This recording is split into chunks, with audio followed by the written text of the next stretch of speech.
menjadi pembeda. Dan nanti kalau terjadi kerancuan dan kecampur aduan antara yang hak dengan yang batin, Allah mengatakan yarfa'illahu alladziina aamanu minkum walladziina utul ilma darajat. Jadi ayatnya bukan utun nasab, tapi utul ilma darajat. Oleh sebab itu Rasulullah ketika ditanya oleh para sahabat, ya Rasulullah, ajarkan aku tentang ilmu nasab. Gusti Kanjeng Rasul itu cuman melengos. Untuk apa itu? Tidak berguna. Karena apa? Karena mengagul-agulkan nasab dan keturunan itu adalah perilaku jahiliyah, kafir kuras. Nah kalau sekarang masih tetap aja ada sekelompok orang emigran Arab yang berpaham politik PKI atau komunis. Jadi seluruh Arab itu ideologinya adalah komunis. Jadi maka saya katakan FPI, HTI itu PKI Arab. Apalagi orang yang berasal dari Yaman yang sudah mencoba dari awal menghancurkan Ka'bah kita sebagai lambang kiblat suci kita, melewati sejarah yang sangat tercatat penghancuran Ka'bah oleh Raja Abraha yang kemudian turunlah surat Fil. Yang kedua, bangsa Yaman ini, PKI Arab ini embrio komunis dan ternyata adalah keturunan Yahudi KW2, adalah orang yang membuat Ka'bah palsu. Artinya apa? Lawang Ka'bah aja dipalsukan, apalagi keturunan, apalagi kitab, apalagi sejarah. Dia akan memasukkan segalanya. Sampai kemudian Dono Kasino kalau kita masih ingat, menunjukkan barang dengan harga yang murah, dijamin tidak luntur. Orang beli, setelah beli protes, loh kok luntur? Kalau bahasa Arab itu luntur tidak dijamin, bukan dijamin. Nah ini kan kacau. Kalau kita kemudian menjadikan orang bohong, orang yang munafik, tukang tipu, sering mendolimi dan menikah nasab, menjadi bagian dari syiar keagamaan kita. Kita membiarkan, kita berhusnudon setelah terbukti bahwa itu tidak benar. Maka orang yang berhusnudon terhadap nasab kafir dengan alasan nanti begini itu kafir. Bahaya ini, karena berarti dia tidak menghormati leluhurnya sendiri. Leluhur kita itu wali songo, dari mulai Syekh Jamat Al-Kubro, Syekh Samarqandi punya adik Syekh Menjago, Syekh Samarqandi punya anak namanya Syekh Maulana Iska, Syekh Ali Murtado, kemudian Sunan Ampen, Raden Rahmat mempunyai anak Sunan Bonang, Sunan Derajat. Kemudian Maulana Iska punya anak Sunan Giri, Joko Samudro, Raden Paku, sampai kepada Sunan Gesang.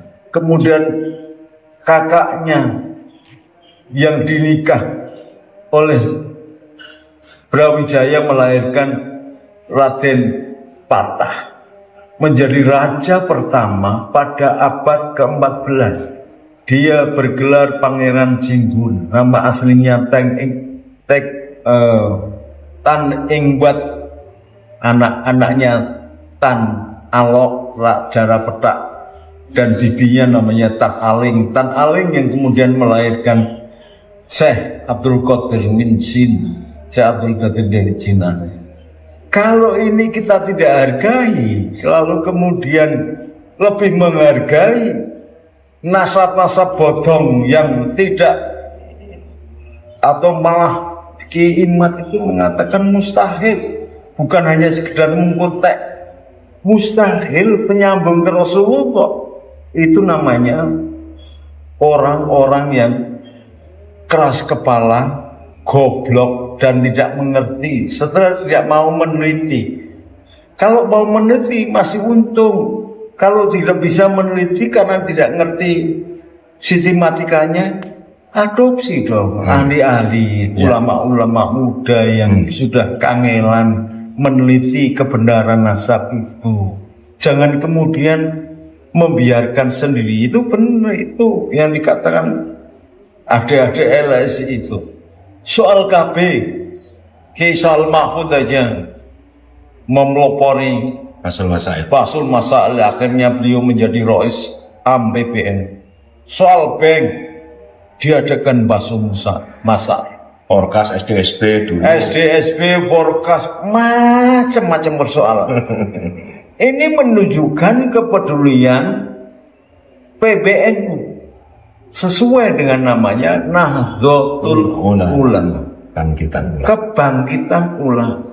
Nah, kalau kemudian sudah menjadi Rois, Kang Ahyar itu menjadi Rois PBNU, tapi menutup kemungkinan untuk melakukan penelitian, untuk mencari kebenaran sesuatu hal, dan itu menyinggung kemaslahatan orang banyak, bahkan bangsa dan negara, mengganggu kehormatan bangsa ini.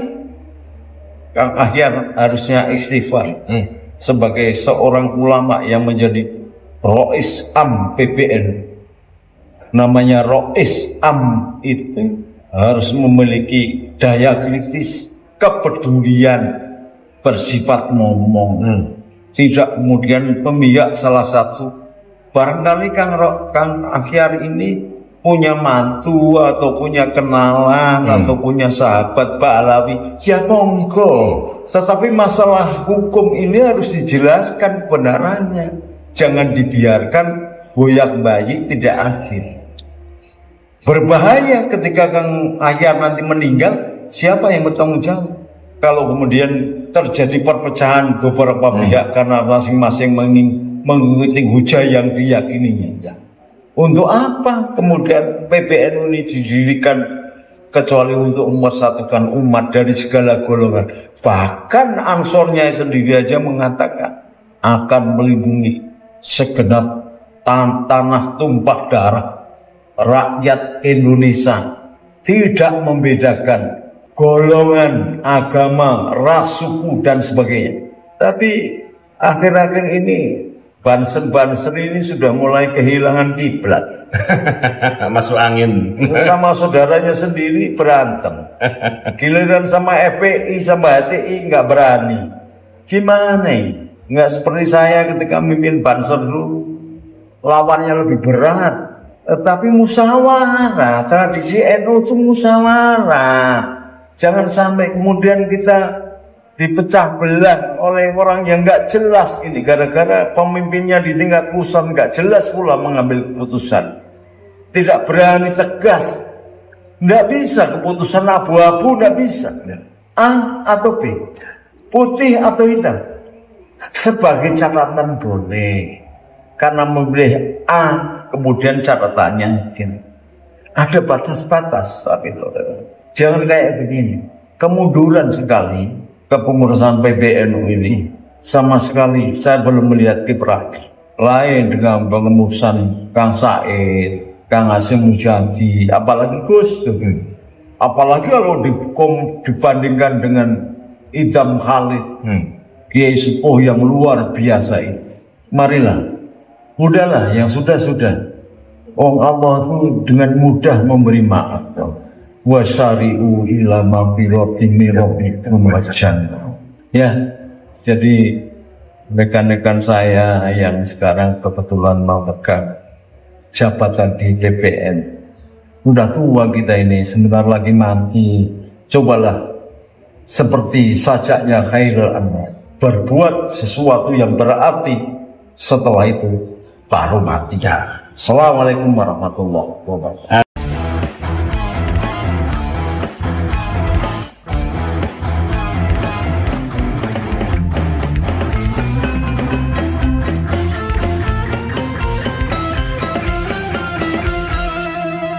Jadikanlah hidup lebih berarti, jadikanlah laskar Kiai pribumi, Rahwali Songo pewaris negeri. Gelora jiwa ini tak tertandingi, jangan coba-coba mengganggu negeri. Ulama kami terhina, kami pun tak terima, siap jihad jadi semboyan kita. Kami adalah Laskar Sabilillah, pecinta Wali Songo dan para anbiya, pewaris peradaban Islam di Nusantara hingga berkibar bangsa Indonesia. Kami perisai para ulama, sepenuh hati korbankan jiwa dan raga. Bila nanti tertulis jihad pilihan kami, Syahid bela agama dan negara. Kami terlahir di bumi pertiwi, terpatri suci sejarah negeri, korbankan darah nyawa leluhur kami. Jangan kau coba rubah dan kau pecundangi. Wali Songo adalah zuriat Nabi, santun berakhlak berbudi pekerti, wariskan agama dan budaya Islami. Jangan coba nodai kami, bela sampai mati. Kami adalah Laskar Sabilillah, tak akan gentar meskipun berkalang tanah. Demi bela agama, juga bela negara, ikhlas jihad dan Syahid bersama ulama. Relakan kami pergi dan berjuang, jadi perisai Rahwali dan kebenaran. Meski harus berkorban nyawa satu di badan, demi kebenaran menang dan ditegakkan. Kami adalah Laskar Sabilillah, pecinta Wali Songo dan para anbiya, pewaris peradaban Islam di Nusantara hingga berkibar bangsa Indonesia. Kami perisai para ulama, sepenuh hati korbankan jiwa dan raga. Bila nanti tertulis jihad pilihan kami, Syahid bela agama dan negara.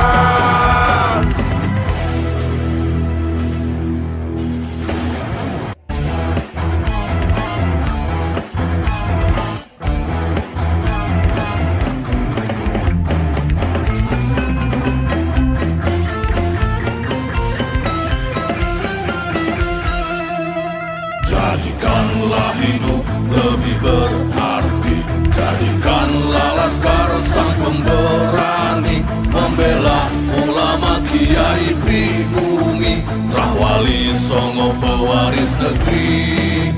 Gelora jiwa ini tak tertandingi, jangan coba-coba mengganggu negeri. Ulama kami terhina, kami pun tak terima, siap jihad jadi semboyan kita.